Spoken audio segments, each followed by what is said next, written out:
एक आदमी मस्त था, लेकिन उसे नहीं पता था कि लड़की इतनी डर क्यों रही है। अचानक छत से एक डरावना चेहरा नीचे लटकने लगता है। दरअसल रूम नंबर 402 में प्रिया नाम की एक चुड़ैल रहती है। जब भी पड़ोसी शोर मचाते हैं, वो उन्हें डराकर भगा देती है। परेशान होकर लोग पुलिस को बुला लेते हैं। पुलिस की एक स्पेशल टीम उसे भगाने के लिए हथियारों के साथ अंदर जाती है। प्रिया वहाँ शांति से बैठी थी। बाहर खड़ा पुलिस चीफ कैमरे में देखता है, लेकिन उसे वहाँ कोई चुड़ैल नहीं दिखती। तभी एक पुलिस वाले से गलती से प्रिया की तस्वीर टूट जाती है, जिससे प्रिया को बहुत गुस्सा आ जाता है। अब कैमरे में दिखता है कि पुलिस वालों को कोई अदृश्य चीज हवा में उड़ा उड़ा कर पीट रही है। दरअसल प्रिया ने अपने कई रूप बना लिए थे और वो पुलिस वालों को बुरी तरह पीट रही थी। मार खाने के बाद एक दीवार घड़ी जोर से बजती है, जिससे पुलिस वाले और डर जाते हैं। वो लोग डर के मारे हवा में गोलियां चलाते हैं और जान बचाकर भाग जाते हैं। अब ये बिल्डिंग एक भूतिया इमारत बन चुकी थी और सारे पड़ोसी वहां से भाग रहे थे, लेकिन प्रिया नहीं जाना चाहती थी, क्योंकि वो अपने प्यार राहुल का इंतजार कर रही थी। राहुल पढ़ाई के लिए विदेश गया था और प्रिया को 6 महीने इंतजार करने के लिए कहा था। इसीलिए मरने के बाद भी वो वहीं रुकी थी, ताकि राहुल जब वापस आए तो वो उसे मिल सके।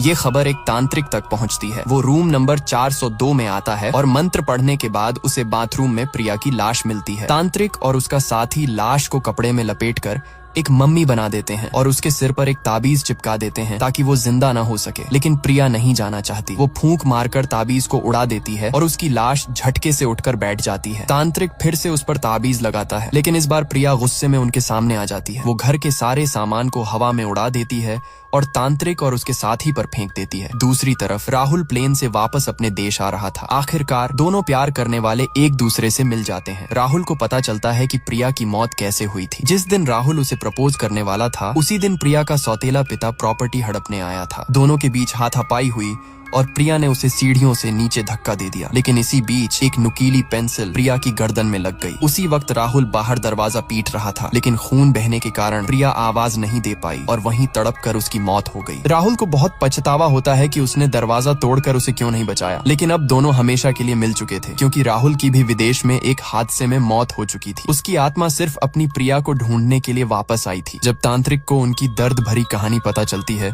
तो वो दोनों की आत्माओं की शादी करवा देता है। अब उनकी आखिरी इच्छा पूरी हो चुकी थी, इसलिए दोनों आत्माएं मुस्कुराते हुए एक साथ स्वर्ग चली जाती हैं।